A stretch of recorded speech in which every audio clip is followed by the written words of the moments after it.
Good morning and welcome to the library. As you see, I'm in the library this time. I usually do this from my home office. Again, good morning. I'm Miss Pulliam, and this is for grades 3 through 5. And this is library special starting Tuesday, September 29th. First of all, my friends, hello. We're going to go over really quickly some of the words, vocabulary words that I have pulled out. Some of these, of course, we may know, my older students, but it's important to just say them out loud. We've got gander. Take a gander at this, a glance. We've got adorned, make more beautiful or attractive. Her sweater was adorned with gems. Vantage, a place or position with a good view of something. From our vantage point up on top of the coconut tree, we could see for miles. Endured, to suffer something painful or difficult patiently. Um, let's see, after the hurricane, that family endured so much, and we're glad that they've got it together now and have everything they need. Dilemma, a difficult situation or problem, you know, so it's a dilemma.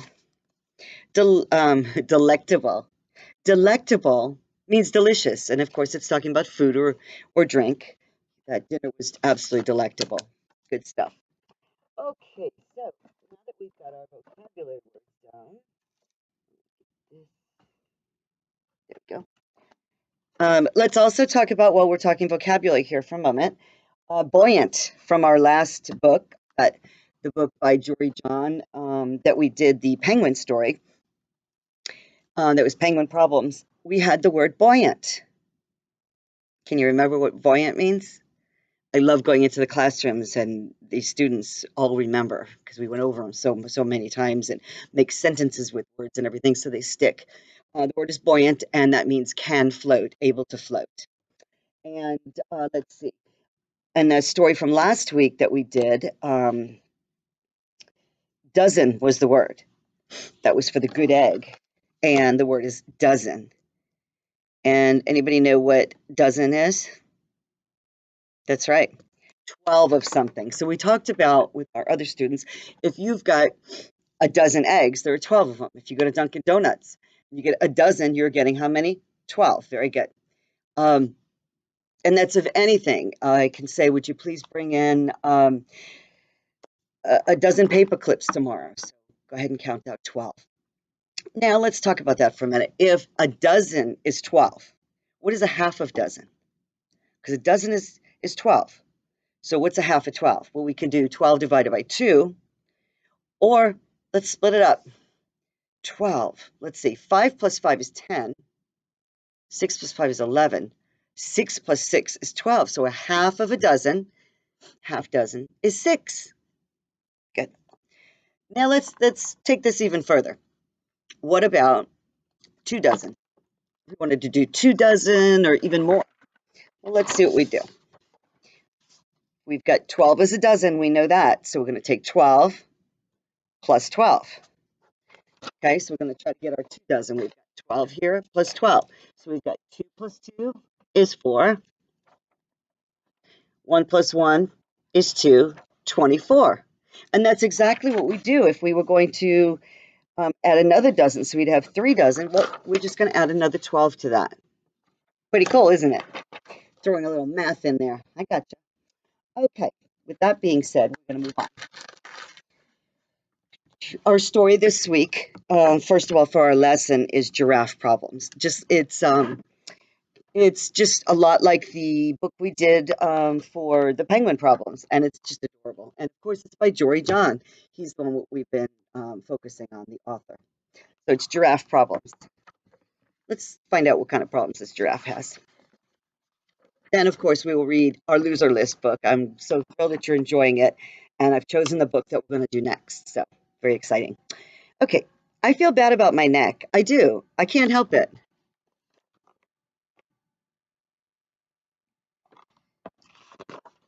It's too long, too bendy, too narrow, too dopey, too patterned, too stretchy, too high, too lofty, too necky. Yes, my neck is too necky. Everybody stares at it.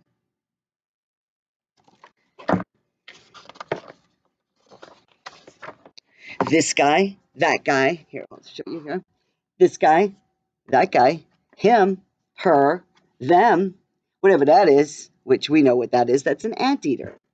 And her again. So he's saying they're all just staring at that neck of his.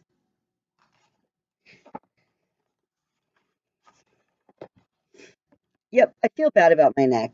I've tried dressing it up. I've added a scarf, two scarves, and a bundle of scarves, a mountain of scars. I've even tried bow ties and regular ties and bows. Here, leave it back here. Here we go. He's all tied up. I've tried hiding it away. I've used shrubs. I've hung out in ditches. I've stood behind trees. I've spent time in the river.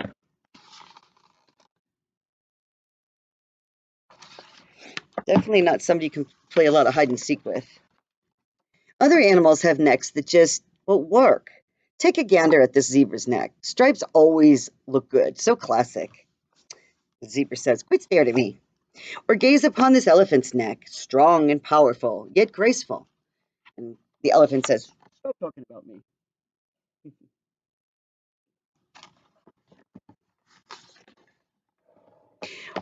Or glimpse this lion, whose neck is adorned with a glorious mane of flowing locks. What a sight! How inspiring! Why can't I have a neck like that? And the lion says, "Why are you always this loud? Or are you always this loud?" My mom always said I should be proud of my neck. She said other animals, oh goodness, excuse me, the lights.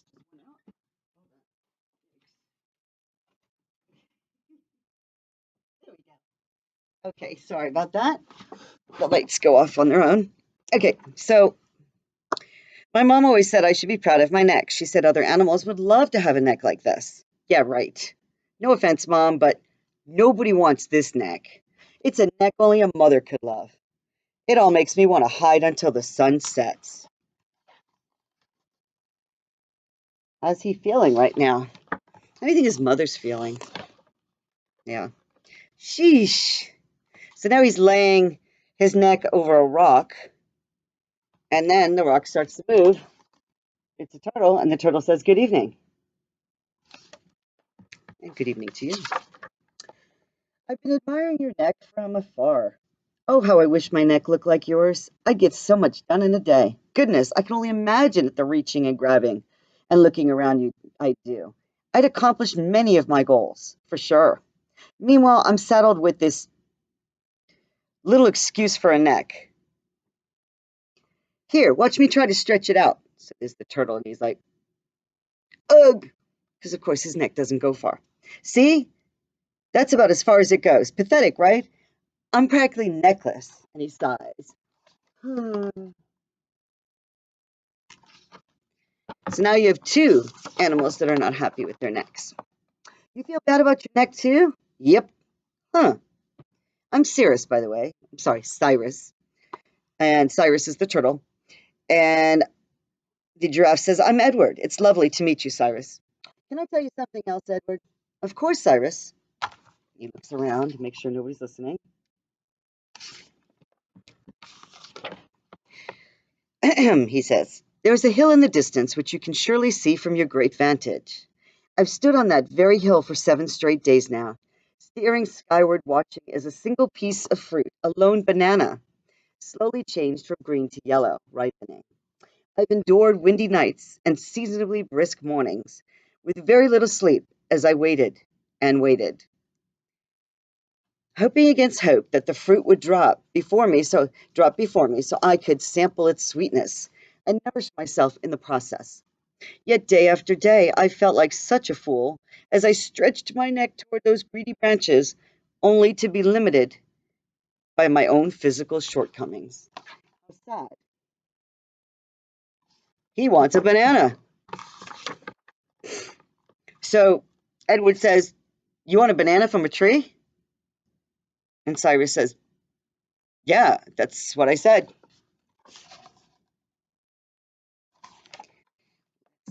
What's going to happen? All right. So the giraffe reaches up and grabs a banana and knocks it off, and it went plunk.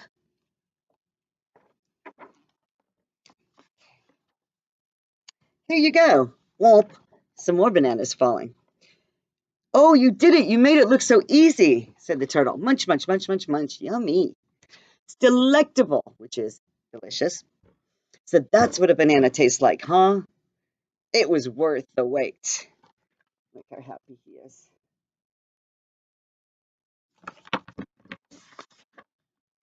Edward, face it, your neck is impressive. It allows you to do amazing things. For instance, you just solved my week-long banana dilemma in 10 seconds. Well, thank you, Cyrus. I think you have a swell neck, too. It's elegant and dignified, and it works well with your shell. That means a great deal to me, Edward. Thank you. Say, do you like bow ties, Cyrus? I'm not sure, Edward. I have very little experience with them.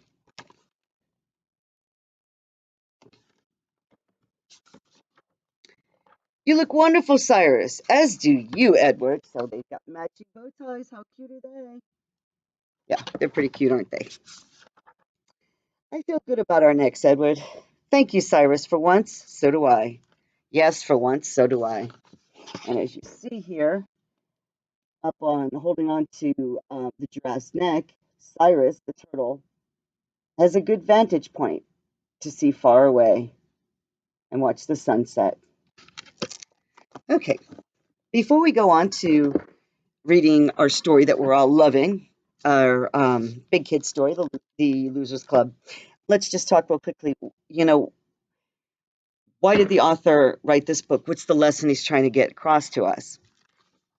Think about it a moment. And have you ever felt like Edward? Like there's just something that just made you feel like him, like, hey, I don't like this about me. I look different. I like that on somebody else. And you can have the same situation, and that other person says, hey, no, you're so lucky, man. You have no idea how hard this is. So the lesson is we're all pretty fantastic just the way we are. And there's a reason for the way we are. Have you felt like Edward? Have you ever looked at yourself or a part of your body and wished it was different? Maybe a smaller nose or bigger eyes, or you were taller, you wished you were shorter. If so, you're just like Edward the giraffe. You might not realize, but every bit of you that you wish you could change, there's someone else out there wishing they could be just like you. Do you want to have the bigger feet? Another child might wish that they had smaller feet and be envious of yours, just as you are of their bigger ones. That's a lot to think about. Another great story, another story where you walk away and you think about that and go, wait a minute, I can connect with this. I really can. The next story we're going to be reading in this is The Cool Bean, which is next, and that's going to be enjoyable. Okay, with that being said, we're going to get on to our story. Okay, stickies everywhere. Okay, this goes here. Next stuff. Okay, make sure I have everything prepared, my friends. This is. I know. I keep doing this. Okay. It's the point we keep everything together. While I'm getting this together real quickly, let's discuss something important, and that would be making sure you're reading out loud, and that way you can read to somebody, you can read to the mirror, you can read to a pet, a stuffed animal, or just out loud. Work on getting that voice out there, the confidence. You can read, you're good at it, show it. Let everybody see that. Okay, so I believe we're on chapter 11. I think we're doing 11 through 13, if I'm not mistaken. No, I am mistaken. Chapter 13 through 15. However, my classes are not that far along. I've got one that's on 15, I've got one that's on 9, and anywhere in between. So we'll start at 13 since that's where we left off. Let's see, which is kind of nice because I go ahead and I get to see more of what this book is about.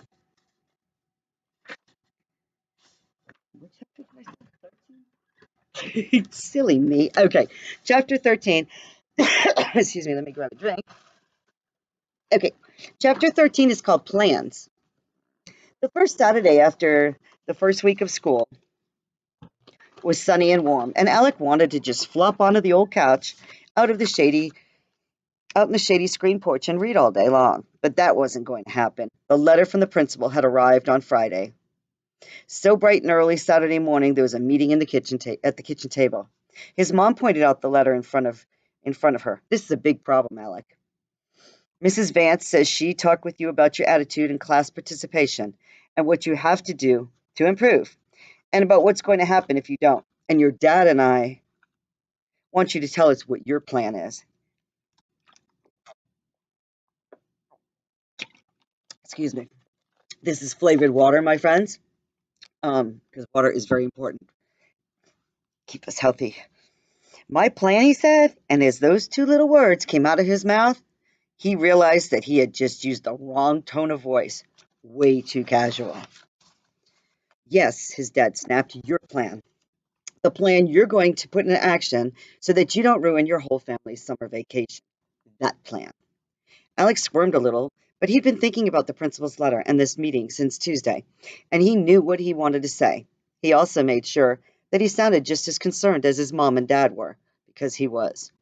Well, I mean, it's not like I have a big checklist or something.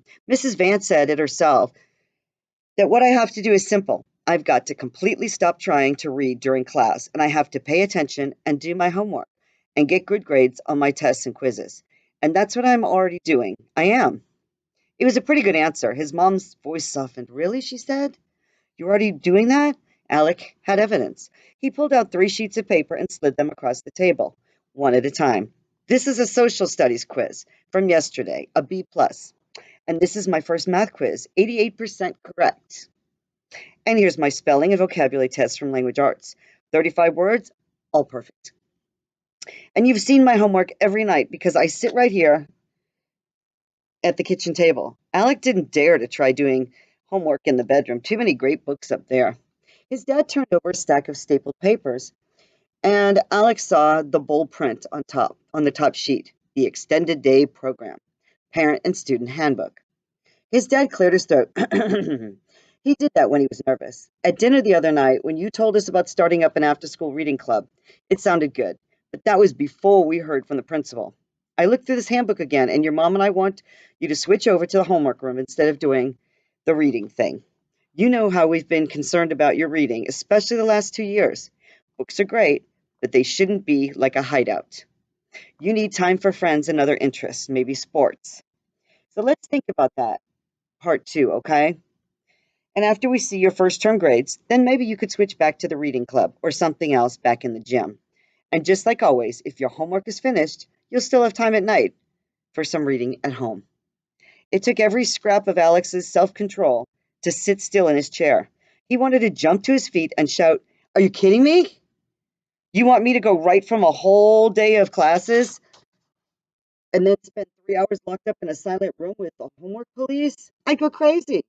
Is that what you want? To drive me completely nuts?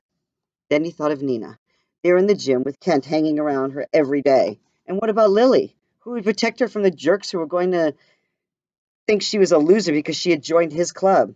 After she'd moved to his table Friday afternoon, he'd seen the way those kids in the origami club had looked at her.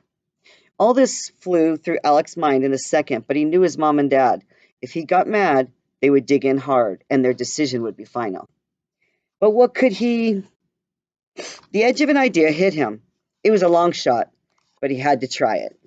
Looking into his dad's face and then into his mom's, he said, You know how in the Empire Strikes Back, when Luke has to go on Dagobah for his Jedi training with Yoda?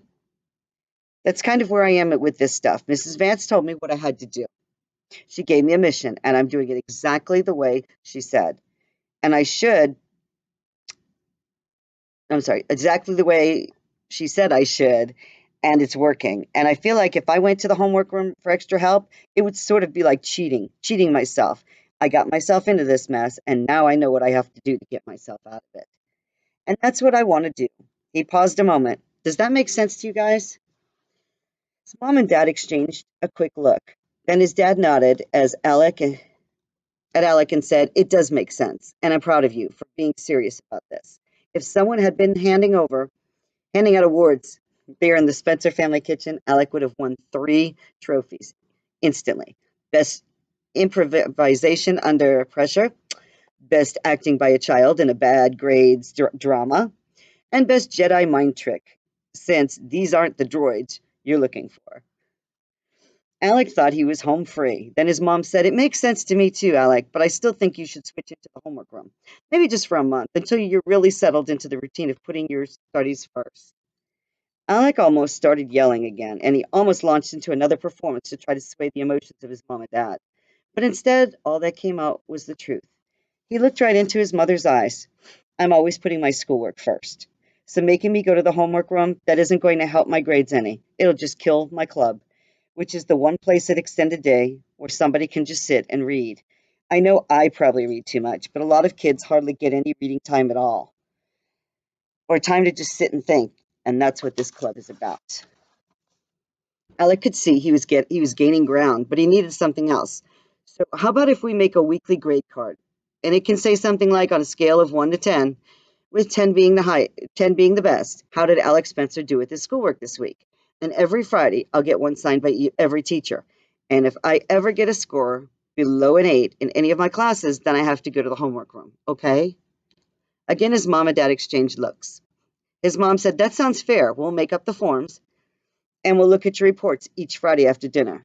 And we're going to keep in close contact with Mrs. Vance." His dad added, "But if you start getting only 8s on these weekly reports, we'll have to talk about that too, because you need to be doing your best." And we've already talked about your best is your best. There's no perfect, it's your best. "So we should see some 9s and 10s in the mix too, right?" Alec nodded. "Right." He smiled at his folks, a true smile, not a victory smile. "Thanks," he said. "I'm really serious about this." As he said the last part, Alec wasn't acting. His parents probably thought he just meant he was taking his studies seriously, but it was more than that. He had come close to losing his place in his own club, and until that moment, he hadn't known how much he cared about it. Sure, it was somewhere he could read for hours and hours, but he really loved that part. And he really loved that part, but it was starting to feel bigger than that. For one thing, he felt kind of responsible for Lily now. And then there was Nina. He knew he would have missed seeing her every afternoon. What table in the back corner of this plus that table in the back corner of the gym, it was the one place at school where he could be his own boss, just be himself. And no matter what was coming with the club, Alec felt like he had to be there.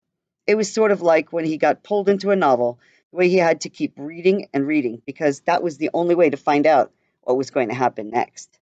It felt like that, only different. Chapter 14, If the Shoe Fits. After school on Monday, Alec hurried to the gym, checked in, and got himself settled at his table. All day he had been sharply aware of the deal he'd made with his parents, aware that this coming Friday, he was going to have to ask each of his teachers to rate his work for the week. Feeling tempted to read during a class wasn't a problem, not since his meeting with Mrs. Vance. But daydreaming was another matter, and twice during this long Monday, he'd started thinking about the Olympians and their superpowers, once during math and once in social studies. Fortunately, he'd caught himself before Mrs. Seward or Mrs. Henley had, which was amazing considering where he had to sit. But sitting up front and being forced to pay attention did have one clear advantage. All the assignments and quizzes so far had seemed ridiculously easy. Lily showed up at the club table a few minutes later, carrying a backpack that looked like it weighed about as much as she did. She smiled and heaved the bag onto the table. "I wanted to be the first one here today, but you beat me." Alex smiled and said, "It's not really a race." He nodded at her backpack. "Looks like you got some serious homework tonight." "Nope," she said. I brought books."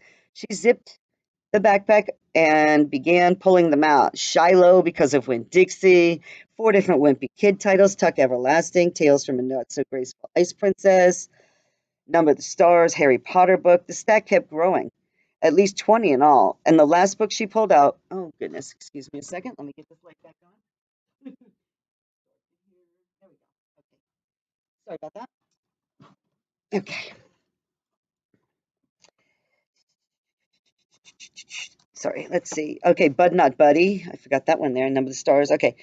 Charlotte. Okay, and the last of the books she pulled out was her own copy of Charlotte's Web, which looked as a lot less worn than Alex's copy. Great books, he said, a lot of my favorites. He was about to tell Lily that she probably only needed to bring one or two at a time, but she was excited, and he didn't want to pop her balloon. So he said, if you want to keep some of these here, I can get a bin from Mr. Wilner. Just make sure to write your name on all of them. Then he asked, which one are you reading today? She picked up the Ice Princess book. This one. I just got it. Nice, Alex said.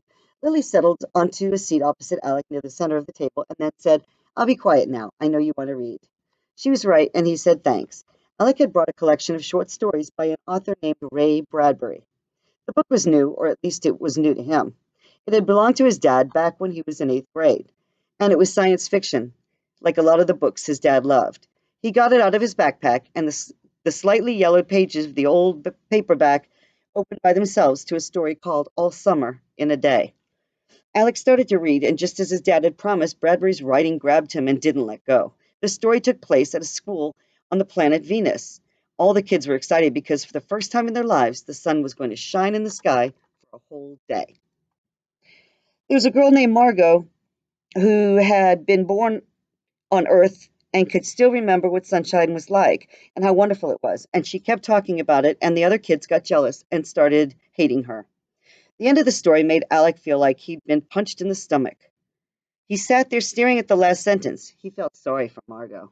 The story wasn't long, so he flipped back and read the whole thing again. This time he noticed how totally he believed that these kids lived on Venus. And he noticed the way the writer made him feel, how amazing plain old sunshine would seem to keep a kid who had been inexperienced, had never been experienced to it.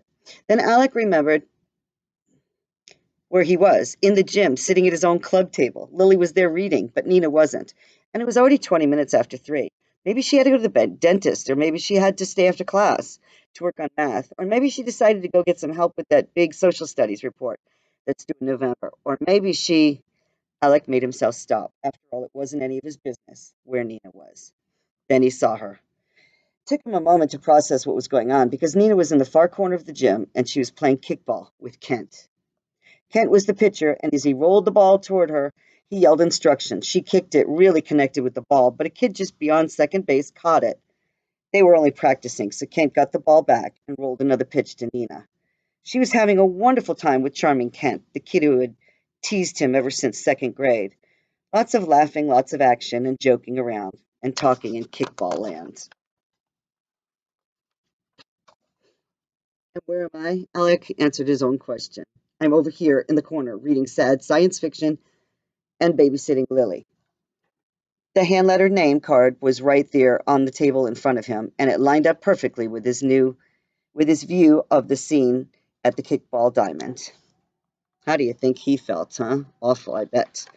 Okay, we are going to end it right here. Our time is up, and I'm going to make a note here. This is page we're on, page 76 for mobile learners. All right, my friends. This book is getting good. I'm as excited as you are. I want you to keep reading. Have a super, super day. Take a moment, of course, and make sure that you stretch because stretching is important and it helps you, your mind, your body, and it's so good. So good for you. It's relaxing. Oh, that is fantastic. All right. Eat healthy snacks and drink water, my friends. Keep reading and have a great day. See you soon.